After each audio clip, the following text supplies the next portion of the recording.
FTP நேயர்களுக்கு வணக்கம். இன்று நம்மோடு சிறப்பு நேர்காணலுக்காக இணைந்திருக்கிறார் தமிழ்நாடு தன்னுரிமை கழகத்தின் தலைவர் பழக்கருப்பையா அவர்கள். சார் வணக்கம். விஜய்க்கு கொள்கை இல்ல, கோட்பாடு ஒன்றும் இல்ல. என்றைக்கு திருப்பரங்குன்றத்தில் மலையில் தீபம் ஏற்ற வேண்டும் என்று நீ சொல்லவில்லையோ, நீ எல்லா மக்களுக்கும் உள்ள தலைவன் இல்லை என்று நான் சொல்லுவேன்.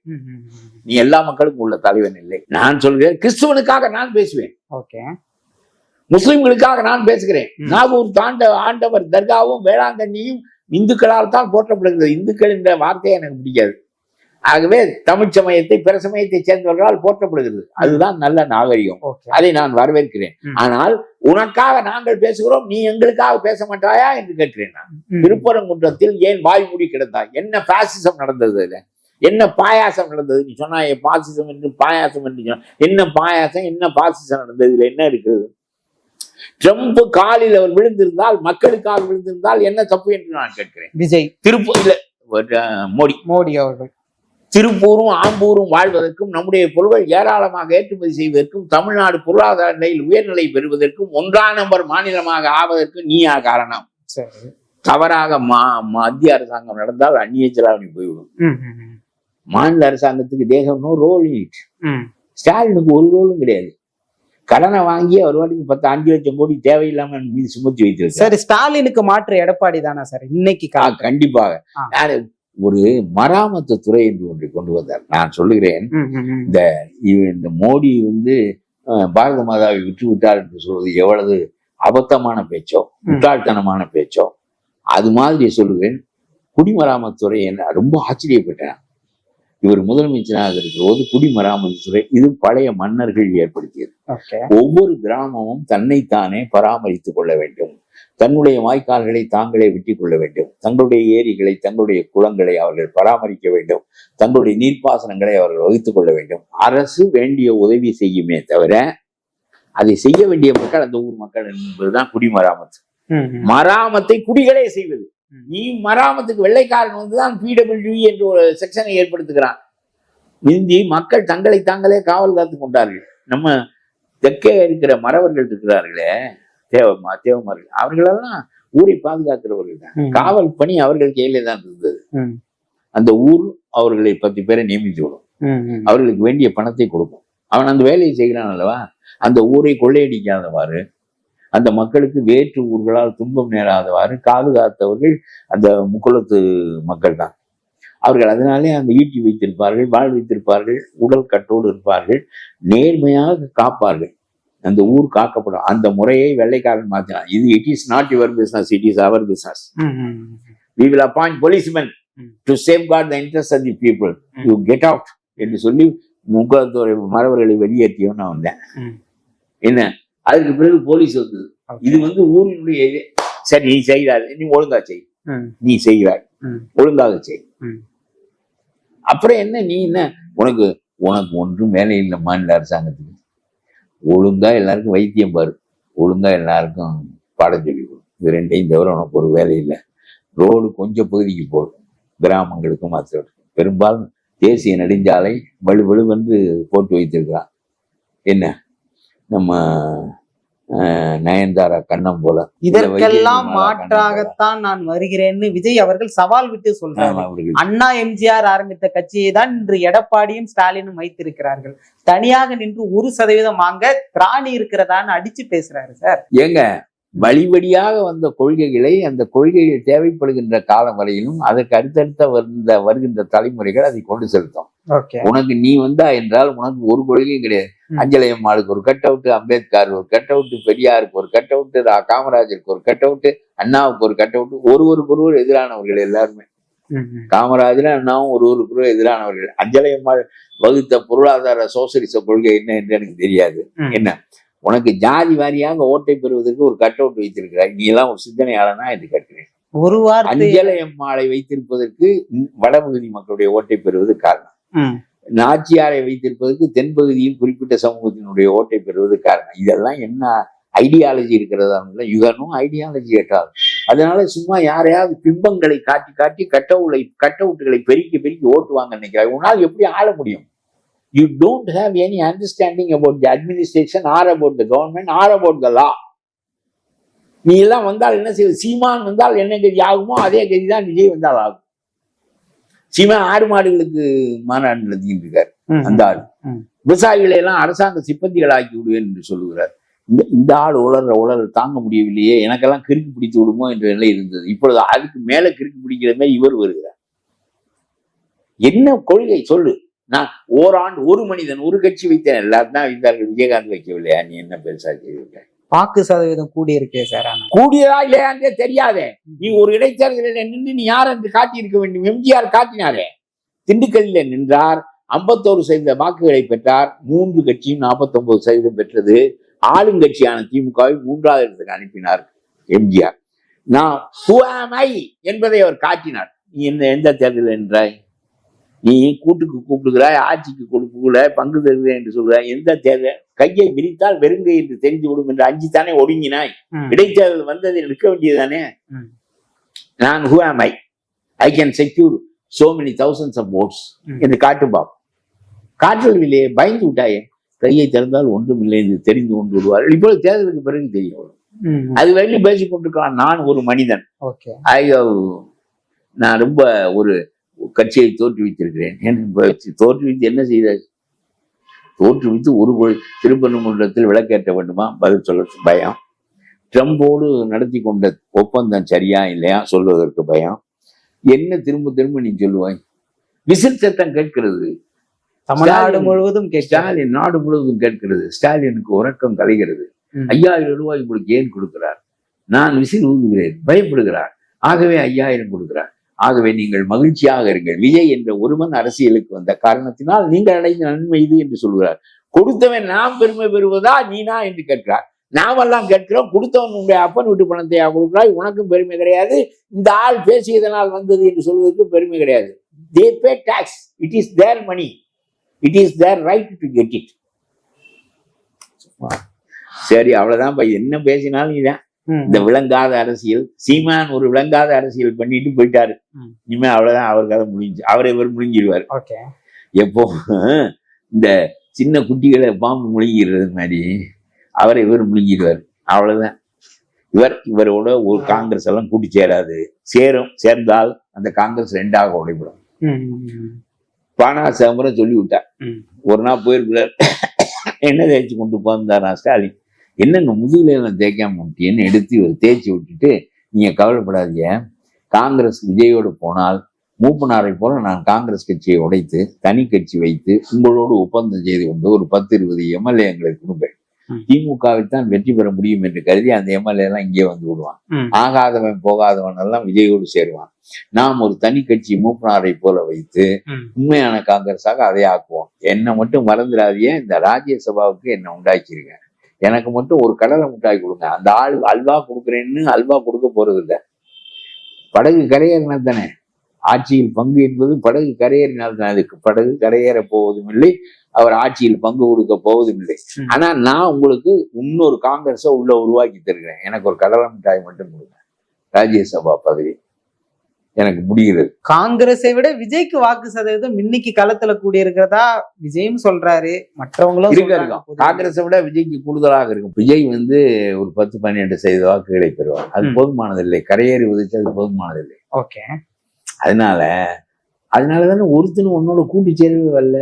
ஏயா, ஒருத்தன் கடலை மிட்டாய் கொடுக்குறேன், இன்னொருத்தன் அல்வா கொடுக்குறான்னு வச்சுக்க, எல்லாரும் வந்துருவாங்கல்ல. அவன் வெறும் எம்எல்ஏ பதவி தான் கொடுப்பாரு ஸ்டாலின்.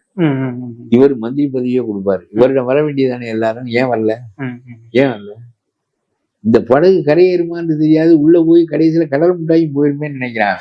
இன்னமும் எந்த கட்சியிலையும் தேர்தல் கூட்டணி உறுதியாகவில்லை. காலம் இருக்கிறது என்பது ஒரு வாய்ப்பு விஜய்க்கு இருக்கு அப்படின்னு புரிஞ்சுக்கலாம்ல சார்? இல்ல, அது உனக்கு சேர வராததுக்கு காரணமே அரசியல்வாதிகளுக்கு அரசியல் புரியும், மக்களுடைய நாடி தெரியும். உன்னோடு சேர்ந்து நீ கரையேற போவதில்லை, உனக்கு அரசியல் தெரியாது, உன்னோடு சேர்ந்து நாமும் என்ன செய்வது என்று நினைக்கிறான். அங்க இருந்தால் 4 எம்எல்ஏயாவது வாங்க முடியும்னு நினைக்கிறான். இன்றைக்கு தமிழ்நாடு அரசியல்ல விஜயோடைய தேவை இல்லையா சார்? விஜய்க்கு தேவை புரிய வேண்டுமே. இலக்கு தெரிந்தவன் தான் நம்ம கொண்டு போய் சேர்க்க முடியும். விஜய்க்கு தேவை புரியாத நோ பொலிட்டிக்கல் அண்டர்ஸ்டாண்டிங். அவருக்கு என்ன இன்றைக்கு வரைக்கும் ஏதாவது அரசியல் பேசுகிறாரா? ராகுல் பேசுகிறார், பாரத மாதாவை விட்டு விட்டா என்று சொல்கிறார். விட்டாரா அல்லது பாரத மாதாவை காத்தாரா என்ற கேள்வியை நாம் பாதிப்போம். போவதே இல்லையே நீ. திருப்பரங்குன்றத்துக்கு தீபம் ஏற்ற வேண்டுமா ஏற்றக்கூடாது? அது முருகனுடைய மலையா இல்லையா? முருகன் தமிழ் கடவுளா இல்லையா? அவனுக்குரியதை ஏற்ற மாட்டேன் என்று ஒரு அரசாங்கம் வம்பு பிடித்தால் சிறுபான்மை மக்களின் வாக்குகளை பெறுவதற்காக அந்த மக்களை தவறாக வழிநடத்தி இந்து மக்களோடு விரோதமாக அந்த மக்களை ஆக்கி இந்த போல பிளவு போக்குகளை கையாளுகிறார் ஸ்டாலின் என்று நாம் சொல்லுகிற போது அதை பற்றி முன்னால் பேச முடியவில்லை. பரந்தூர்ல விமான நிலையம் வைக்கக்கூடாது என்று போய் ஒரு நாள் சொல்லிவிட்டு வந்ததோடு நீ மறந்து விட்டாய். அங்கே விமான நிலையம் வைப்பதற்கான வேலைகள் எல்லாம் துரித கதியிலே நடக்கின்றன. ஒரு தலைவன் என்றால் காந்தி தண்டியில போய் அப்படி உப்பை அள்ளுகிறார், நாடு மின்சாரமயமாகிறது, எல்லாருக்கும் ஷாக் அடிக்கிறது. அவ்வளவுதான், உப்புக்கு போட்ட வரியை வெள்ளைக்காரன் தூக்கி விட்டானே, அது இல்ல தலைவன்.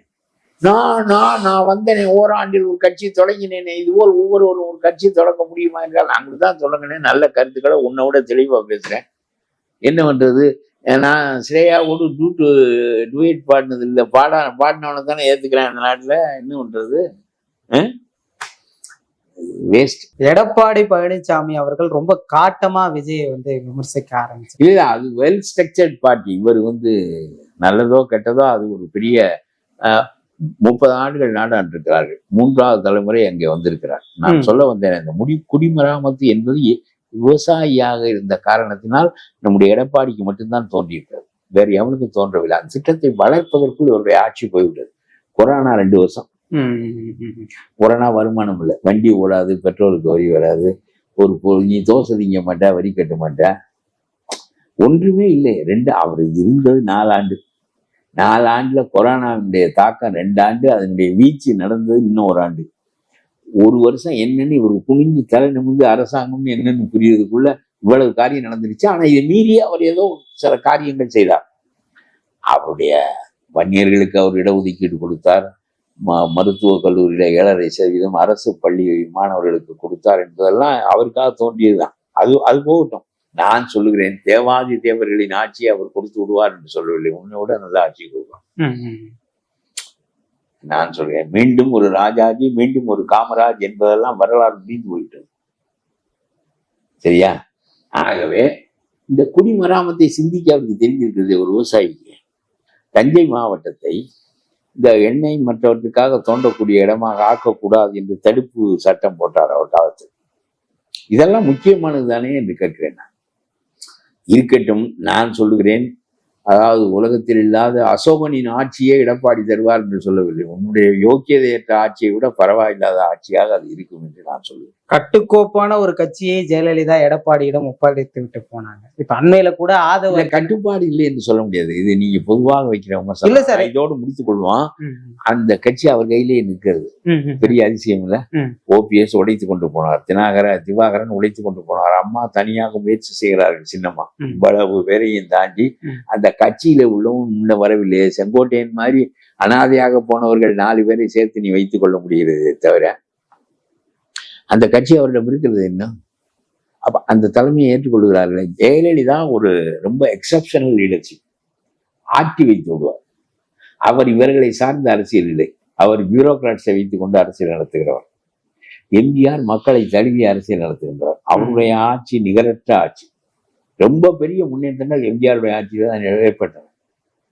எம்ஜிஆர் ஒரு நடிகர் என்ற கோணத்துக்கு அப்பாற்பட்டு அவர் ஒரு அரசியல் தலைவனாக அரசியல் கட்சியை வளர்த்து, அரசியல் கட்சியோடு சேர்ந்து வளர்ந்து, பிறகு ஒரு அரசியல் கட்சியை உண்டாக்கி நாட்டை ஆண்டு சாகின்ற வரையிலும் ஆட்சியில் இருந்து விட்டு போனார். கருணாநிதியை 14 ஆண்டுகள் வனவாசம் போக வைத்தார். 100 நாள் ஆட்சி என்று சொன்னார்கள் எம்ஜிஆருடைய ஆட்சி. 14 ஆண்டுகள் வனவாசம் போக வைத்தார். அதெல்லாம் விடுங்கள்.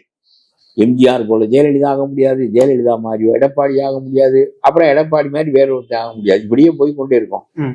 ஒவ்வொருவரும் தனித்தனியான ஆளுமைகள். அதை பற்றி நாம் ஒப்பிடுவது என்பது நம்முடைய ஜவஹர்லால் நேருவுக்கு நிகரான அறிவாளியும் நேரிய தலைமை அமைச்சனும் இந்தியாவுக்கு கிடைக்க முடியுமா? எவ்வளவு பெரிய தலைவன், எவ்வளவு படிப்பாளி, எவ்வளவு சிந்தனையாளன். ஒரு டாட்டாவை நேரம் பார்க்கறதுக்கு கூச்சப்படுறேன். Why should Tata meet me? He is a capitalist. அவர் எதுக்கு என்ன பார்க்கணும்? இல்லையா, நீ நாடாளுற, உனக்கு கீழே வாழுகிற குடிமகன் என்ற முறையில் உன்னை பார்ப்பதற்கு அவர் விரும்புகிறார், நீ ஏன் மாட்டேன் என்று சொல்கிறாய் என்று சொல்லி அவர் 5 நிமிடம் பார்க்க வைப்பதற்கு அதிகாரிகள் பெரும்பாடு விட்டு விட்டார்கள். ஒரு பணக்காரனோடு நாம் பேசுவது என்பது ஒரு பொம்பளையோடு தனியா பேசுறதுக்கு என்ன வேலைன்னு கேட்டா நம்ம யோசிக்கிறோம்ல, ஒரு பொம்பளையோட நம்ம தனியா பேசக்கூடாதுன்னு. அது மாதிரி ஒரு பணக்காரனோடு தனியா பேசுறதுக்கு கூச்சப்பட்டார் அவரு. அவ்வளவு நேர்மைங்க அது, அவ்வளவு ஸ்ட்ரைட் ஃபார்வர்ட்னஸ். இதெல்லாம் மீண்டும் நடக்குமா? இது ஒவ்வொன்றையும் இன்னொரு ஒப்பிட்டு நீங்க பண்ணிதான் ஒன்றும் பண்ண முடியாது. ஆகவே ரொம்ப most corrupt government Stalin government. It should go. அது அந்த இடத்துல உட்காருவதற்கான தகுதி அதை விட கீழா இருக்கிற விஜய் cannot do it. அவருக்கு ஒன்றும் தெரியாது. எல்லா மக்களுக்கும் அவர் பேசுவதில்லை. திரும்ப திரும்ப நான் வந்ததால் உனக்கு 5000 கொடுத்தார்கள் என்று பேசுகிற மனிதனை நம்ம என்ன செய்வது? அரசியல் தலைமைக்கு நான் வந்ததால் எனக்கு பெருங்கூட்டம் கூடுவதால் ஸ்டாலின் பயந்து உங்களுக்கு 5000 கொடுத்து விட்டார் என்று சொல்லுகிறார். ஆகவே என்னை நினைத்துக் கொண்டு நீங்கள் மகிழ்ச்சியாக அந்த பணத்தை செலவழிங்கள் என்கிறார். எல்லாமே மக்கள் பணம் என்று விஜய்க்கு தெரியவில்லை, ஸ்டாலினுக்கு தெரியும். எடப்பாடியே 2000 கொடுக்கறன்னு ஒத்துக்கிட்டாரு ஆரம்பத்துல. அவரு இதே மாதிரி 2000க்கு பதிலா 3000 கொடுக்கிறாரு. அதெல்லாம் வேற விஷயம். நீங்க எல்லாம் சொல்றீங்களே, நீங்க 2 பேருமா இதுக்கு காரணம்னு கேக்குறேன். அதான் பயம், ஒரு விஜயோடைய தாக்கம் பயத்தை உண்டாக்குகிறது. நான் சொல்றது இது ஒரு வெட்டி பேச்சு. நான் ஒவ்வொருத்தனும் இருக்கின்ற போது அந்த ஓட்டு பிரிந்து விடுமோ என்று ஒவ்வொருத்தனும் ஒரு திட்டம் போடுவான். அதெல்லாம் வேறு. இந்த 5000 கொடுத்ததற்கு என்னை நினைத்து நீங்கள் இதை கொண்டாடுங்கள் என்று சொன்னால் இந்த பணம் ரொம்ப நான் இல்லாவிட்டால் உங்களுக்கு வந்திருக்காது என்று பொருள். இது என்ன இது? இவர் வராத காலத்திலேயே இந்த இலவசங்கள் கொடுக்கப்பட்டு கொண்டுதான் இருக்கின்றன. இவர் அந்த பெருமையை தனக்கு சுமத்தி கொள்கிறார், கொடுத்த அவர் தனக்கு சுமத்தி கொள்கிறார். இதெல்லாம் அறிவுக்கு பொருத்தம் இல்லாத கூற்றுகள். இது தேர்தல் நேரம், தேர்தலுக்கான வேலைகளை மட்டும் விஜய் செய்கிறார், அப்படி புரிஞ்சுக்கலாமா சார்? அப்புறம் வேற என்ன அவருக்கு என்ன அரசியல் புரிதல் இவருக்கு இருந்திருந்தால் எல்லா மக்களுக்குமான செய்திகளை இவர் பேசுவார். ஒன்று இதையே பேசுகிறார். நான் சொல்லுகிறேன், பாசிசம் என்று நீ மோடியை சொல்லுகிறாயே, RSS காரர்கள் கொஞ்சம் அடாவடியாக மதத்தின் பேரால் காரியம் செய்கிறவர்கள் என்பது ஒரு பக்கம் இருக்கட்டும் கொஞ்சம். மற்றபடி பொருளாதார கொள்கையை நடத்துவதில், நாட்டை நடத்துவதில், சட்டங்கள் வகுப்பதில், மோடியோடு ஒப்பந்தம் போடுவதில் நம்முடைய மக்களுக்கு என்ன தீங்கு வந்தது? நம்முடைய 2.25 லட்சம் டன் கோதுமை ஏற்றுமதி ஆகிறது என்று சொன்னால் நமக்கு வாங்குவதற்கு நாடு இருந்தால் தானே ஏற்றுமதி ஆகும். யாரிடம் நான் எண்ணெய் வாங்க வேண்டும் என்று ட்ரம்பா தீர்மானிப்பது கேட்கிறார் ராகுல். என்னுடைய திருப்பூர் ஜவுளியை, என்னுடைய தெம்பூர் காலனியை எவன் வாங்குகிறேன் என்று சொல்வானோ அவன் தீர்மானித்தால் என்ன வந்து விட்டது. நிச்சயமாக சார், பல்வேறு விஷயங்கள் பேசணும், தொடர்ந்து பேசலாம்.